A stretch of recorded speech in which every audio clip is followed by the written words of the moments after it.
जय श्री राम। कृष्णास एस्ट्रो में आप सबका हार्दिक स्वागत है। दोस्तों, हमारा एस्ट्रो लगातार आपकी सेवा में तत्पर है। अतः आपने किसी भी प्रकार के प्रश्न को, चाहे वो विवाह या संतान से जुड़ा हुआ हो या फिर नौकरी, व्यवसाय, स्वास्थ्य या धनादि से संबंधित हो, आप हमारे साथ साझा कर सकते हैं।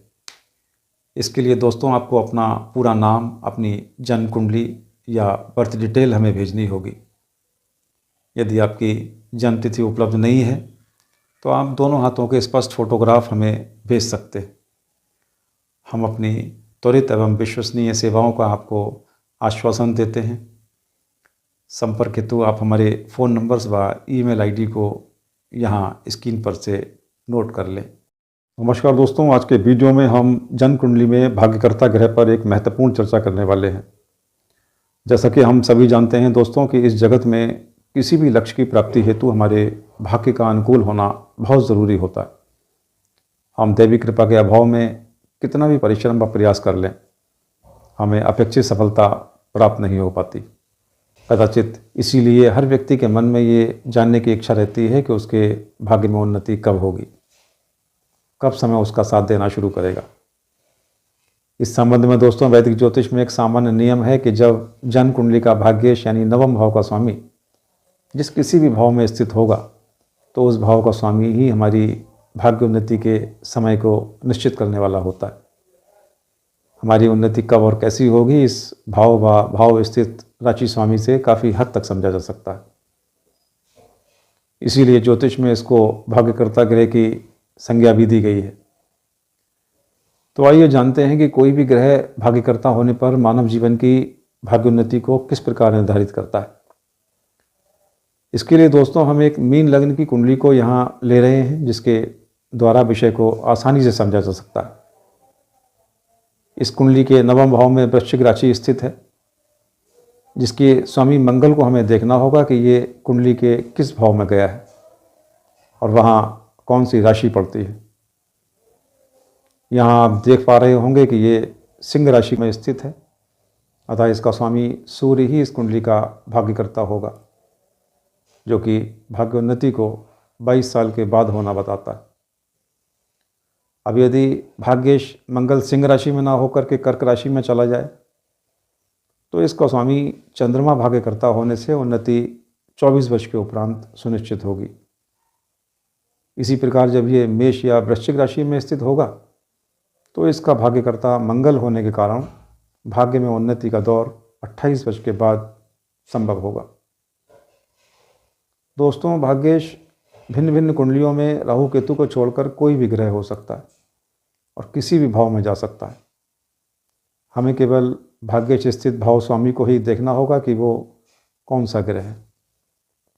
हम यहाँ भाग्येश मंगल की स्थिति को दोस्तों अन्य राशियों में विचार करके भाग्योन्नति की विशिष्ट आयु सीमा को जानने का प्रयास कर रहे हैं। तो जब ये भाग्येश मंगल वृष या तुला राशि में स्थित होगा तो 24 वर्ष के बाद भाग्य में उन्नति संभव होगी, और जब ये मिथुन या कन्या राशि में होगा तो 32 वर्ष के बाद। धनु या मीन राशि में जब ये विराजित होगा तो 16 वर्ष के बाद, तथा मकर या कुंभ राशि में जब भाग्येश मंगल की स्थिति होगी तो भाग्य में उन्नति 36 वर्ष के उपरांत संभव होगी। तो इस प्रकार भिन्न भिन्न कुंडलियों में भाग्येश की स्थिति अनुसार भाग्योन्नति के संभावित समय को जाना जा सकता है। इस आयु सीमा में और भी ज़्यादा सटीकता के लिए दोस्तों इस नियम को चंद्र कुंडली पर भी लगा लेना चाहिए।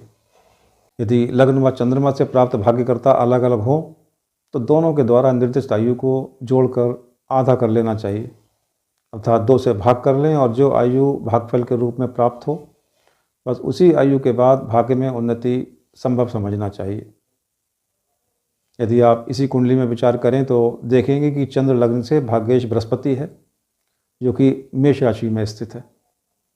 अतः इसका भाग्यकर्ता मंगल हुआ, जो कि 28 वर्ष के बाद भाग्योन्नति को दिखाता है। किंतु लग्न कुंडली से भाग्यकर्ता सूर्य होने से आयु सीमा 22 साल निर्दिष्ट है। अतः सही आयु सीमा के निर्णय हेतु दोनों एज लिमिट को जोड़ लिया जाएगा। 22 और 28 50 वर्ष हुए। इसको यदि आधा करें तो 25 वर्ष प्राप्त हो रहे हैं।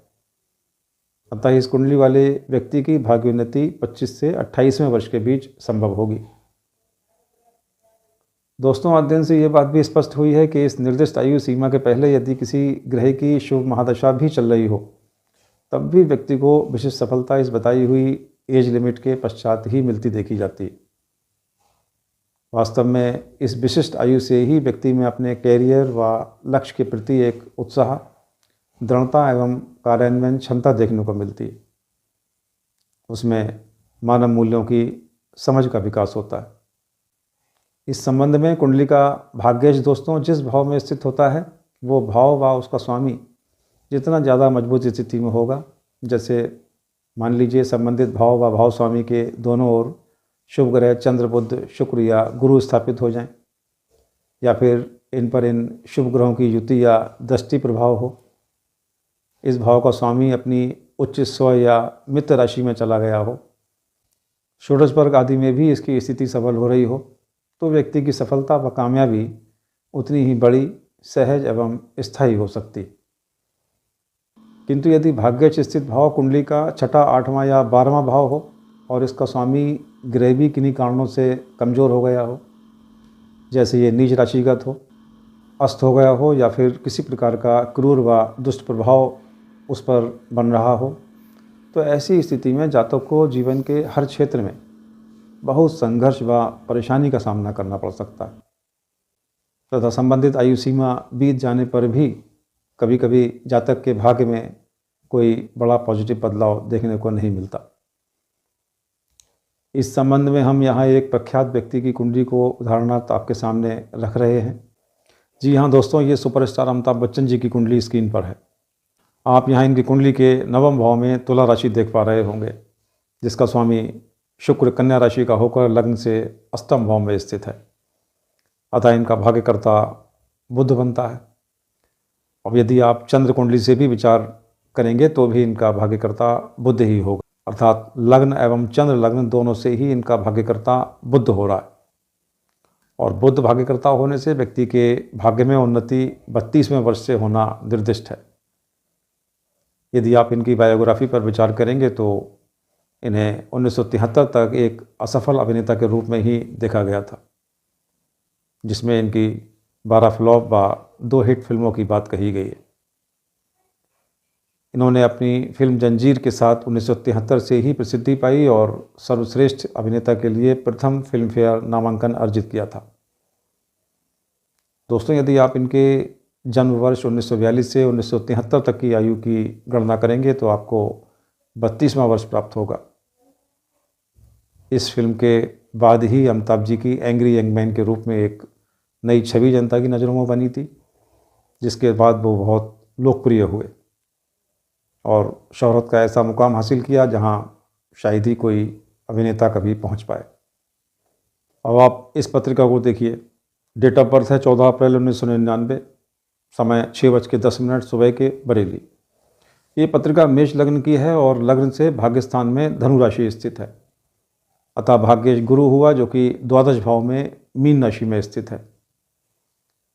इसलिए इसका भाग्यकर्ता भी गुरु ही होगा, जो कि भाग्योन्नति की एज लिमिट को 16 वर्ष के बाद बताता है। यदि आप चंद्र कुंडली से इस कुंडली का भाग्यस्थान देखें दोस्तों, तो ये वृश्चिक राशि में पड़ता है, जिसका स्वामी मंगल तुला राशि का होकर सप्तम भाव में विराजित है, जो इस जातक का भाग्यवर्धन 25 साल के बाद होना बताता है। यदि इन दोनों आयु सीमा को जोड़कर आधा कर दें तो 21 वर्ष प्राप्त हो रहे हैं। अतः इसके भाग्य में उन्नति का दौर 21 से 25वें वर्ष में आरंभ हो जाना चाहिए। इस जातक ने दोस्तों 2019 में एक ऑडिटर के रूप में अपना करियर आरंभ कर दिया था। साल 2021 में अपना MBA कंप्लीट कर इसने 2022 के आरंभ में ही असिस्टेंट HR मैनेजर के रूप में जॉब प्राप्त कर ली थी और वर्तमान में भी इसने अपने कार्यस्थल पर ज़बरदस्त पकड़ बना रखी है। इन बताए हुए वर्षों पर यदि आप गौर करेंगे तो जातक की उम्र 20, 22 व 23 वर्ष थी। दोस्तों, ये नियम सामान्य है लेकिन बहुत प्रभावी भी है, इसलिए आप लोग भी अपनी पत्रिका पर इसे ज़रूर लगाएं। मिलते हैं किसी नवीन जानकारी को लेकर अगले वीडियो में। धन्यवाद।